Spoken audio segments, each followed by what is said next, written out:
Halo semua para pecinta film dan spoiler, kembali lagi bersama Vigo Maulana di channel pribadi yang membahas seputar film kesukaan kalian. Pada kesempatan kali ini sebuah cerita akan aku bawakan untuk menemani kejombloan kalian mungkin. Film ini bertajuk In the Shadow 2023, menceritakan tentang pembunuh berantai yang asal-usul keberadaannya diakibatkan kekerasan yang dilakukan seorang ibu kepada dirinya semasa kecil. Lalu setelah dewasa, ia menjelma menjadi algojo yang akan meneror orang di sebuah komplek perumahan. Kita langsung ke alur ceritanya pada cerita hari ini. Pada malam hari yang gelap, cerita dimulai dengan seorang wanita yang terlihat dibawa oleh seorang pria besar dan bertopeng. Wanita ini pun tersadar dan mendapati tangannya yang telah terikat. Inilah kejadian setelah itu.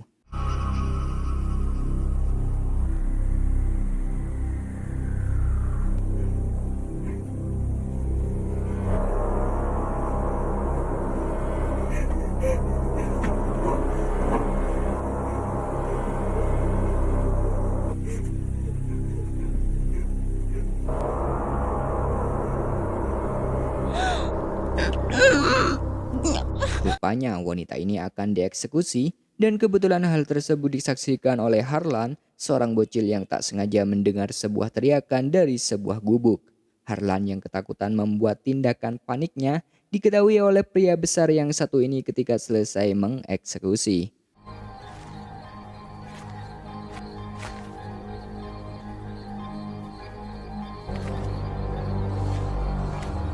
Untungnya Harlan bisa kabur dan sampai ke rumahnya dalam kondisi yang baik-baik aja.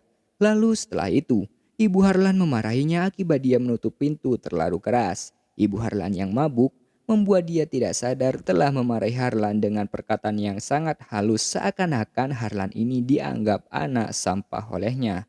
Hal itu jelas membuat Harlan menjadi dendam dan setelah itu Harlan menghabisi ibunya sendiri ketika ayahnya datang untuk menanyakan keberadaan Harlan. Where the hell have you been? Where's Harlan? That whore again, haven't you? Don't give me that shit!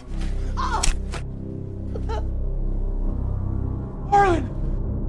Why? Mungkin karena mabuk yang membuat seorang ibu ini gak jelas alias stres.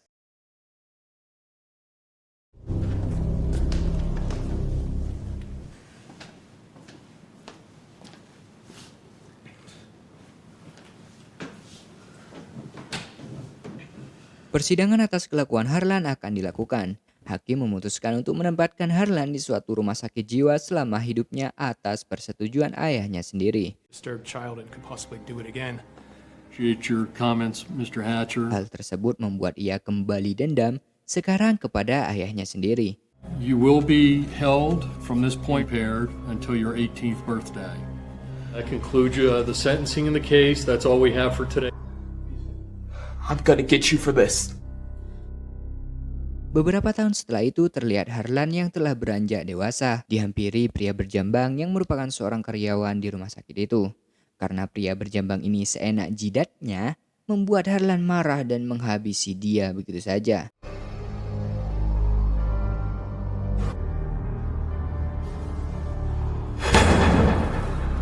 Hal itu dijadikan kesempatan Harlan untuk kabur dan siap meneror kalian semua.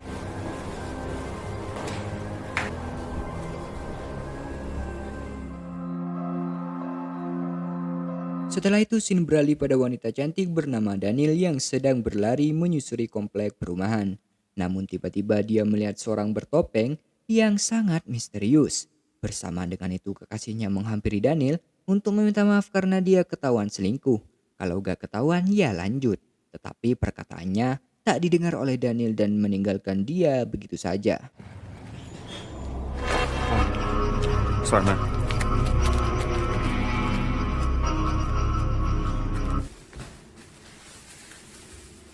Lalu Daniel pun sampai pada rumahnya dan bertemu dengan neneknya tercinta. Namun lagi-lagi ia melihat seorang pria bertopeng seperti yang dia lihat saat berlari. Dirasa ada sesuatu yang aneh, nenek Daniel ingin mendengarkan cerita yang telah dialami.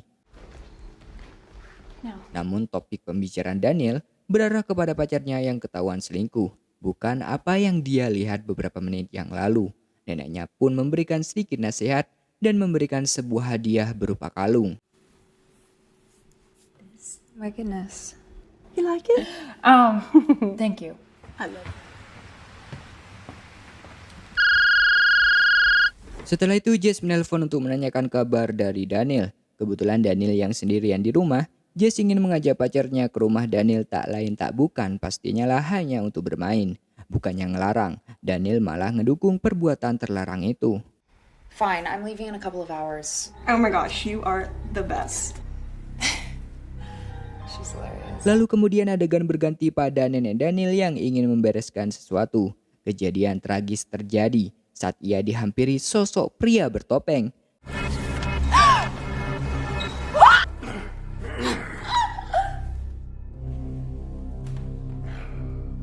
Dia pun harus innalillahi saat ia tercekik oleh pria bertopeng ini. Kebetulan Daniel yang menghubungi neneknya tidak mendapatkan respon apapun dari neneknya. Why isn't she? Nanny! Dia pun mencarinya, tetapi saat sekian lama mencari, tiba-tiba ia telah melihat neneknya yang telah terkapar.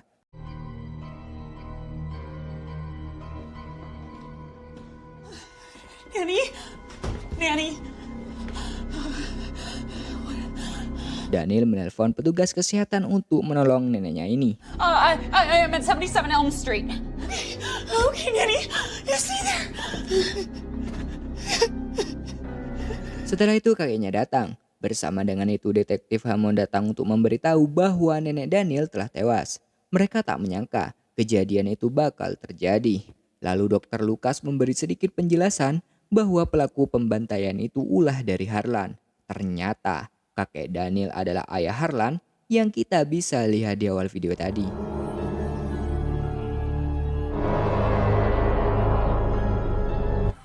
You know the story behind this mess? This is the police. Come out, we can talk about.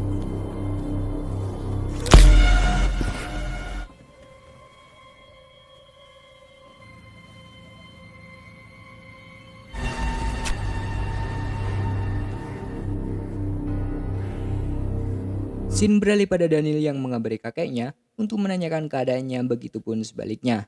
Hey, Grandpa. Just thinking. Where are you? At the Joneses house sitting, remember? Namun setelah telepon itu dimatikan, kakek Daniel mendapati teror dari Harlan si pria bertopeng.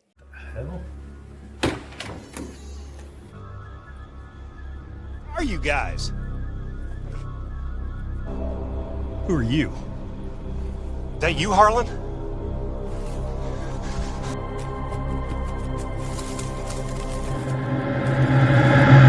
Dia pun harus menjadi korban selanjutnya. Lalu kemudian Jess dan pacarnya datang. Mereka bertukar cerita tentang kesehariannya. Oh, that's great. But I wish you would have told me. You? Why? Hectic day. I saw this man staring. Lalu ketika pacar Daniel lewat, dia harus tewas saat Harlan menyergapnya dari belakang.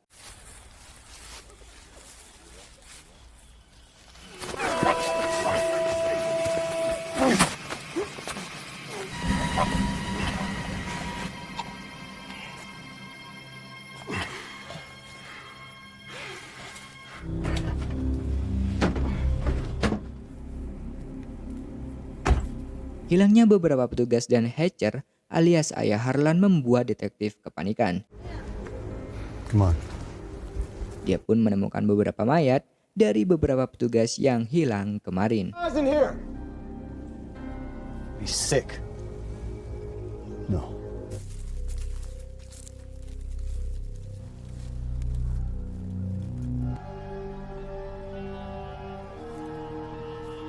Jess dan pacarnya yang telah tiba di kediaman Daniel terlihat ingin bermain anu-anuan. Namun tiba-tiba listrik menjadi padam. So what do you think happened? Bukannya menjadi takut, kelakuan mereka semakin menjadi-jadi.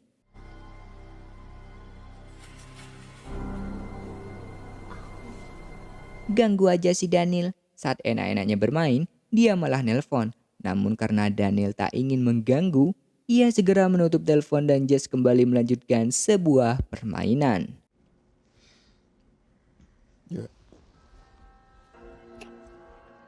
What do you got so far? Well, Ternyata Ibu Harlan masih hidup. Detektif berbelasungkawa atas kematian suaminya yang telah kawin lagi itu. Lah, belum kelar juga. Kemudian scene berganti dengan diperlihatkan detektif yang memeriksa rumah alias gubuk milik si Harlan ini. Hang on. Hey, you would hold this. And all the access. Let me get a picture. Dan menemukan beberapa bukti terkait korban-korban yang dihabisinya. Lantas ia pun memeriksa dan setelah dicocokkan, data-data yang ia temukan valid. God help us. Jess yang telah selesai tiba-tiba mendengar suara aneh. Pacarnya dengan sangat berhati-hati memeriksa. Namun inilah yang terjadi setelah itu.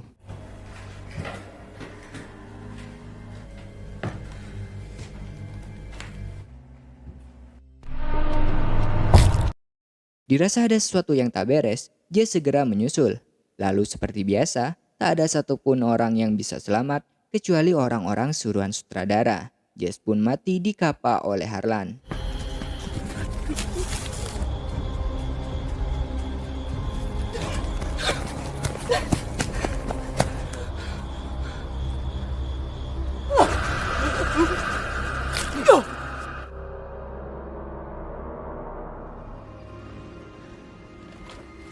Lalu adegan beralih pada Daniel yang terlihat mencari Grandpa alias kakeknya.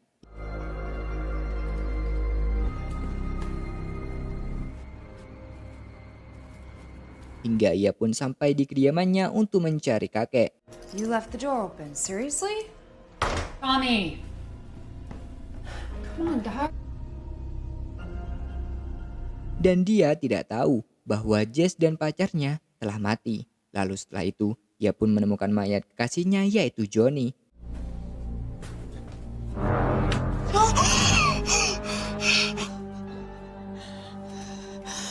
Dan menemukan mayat Jess dan juga pacarnya yaitu Tommy.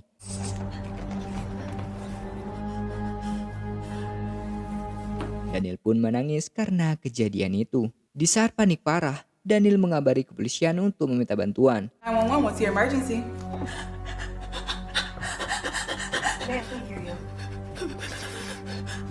Setelah itu, Harlan datang untuk memburu Daniel.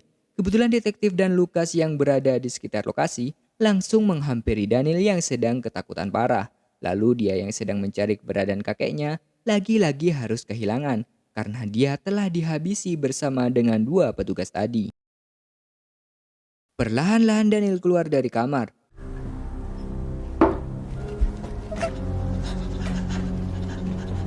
Tetapi seluruh pintu keluar telah dikunci oleh Harlan. Harlan terus mengejar.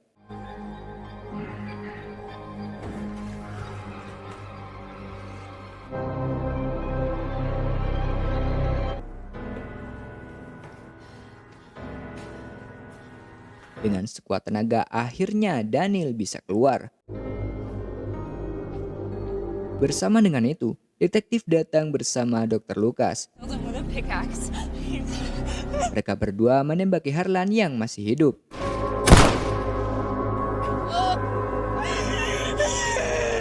Namun setelah dicek, Harlan telah menghilang dan pastinya teror selanjutnya masih berlanjut.